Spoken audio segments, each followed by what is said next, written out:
喺外國自己一個湊小朋友嘅媽媽，減肥日記 Day 5。今日係11月23號，同老公出咗街食飯。我想講一樣媽媽一定會明嘅嘢，有屋企有小朋友係唔可能100% 跟足減肥計劃，所以減肥唔係全有同全無，而係取捨平衡，睇情況做最好嘅選擇。例如今日食飯 menu 好多嘢都好吸引，但我會問自己，我想食啊，定係我需要食？然後揀一樣真心想食嘅嘢，其餘就唔需要逼自己。唔會因為同屋企人食飯冇跟到自己嘅計劃而內疚，因為減肥唔係避開生活，係要融入生活。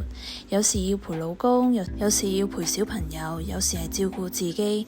每個角色都有優先次序。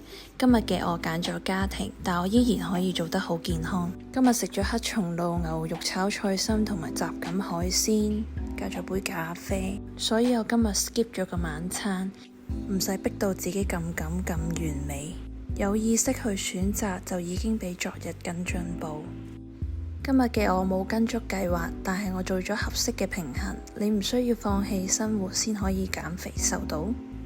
今日就係咁啦，聽日見，拜拜。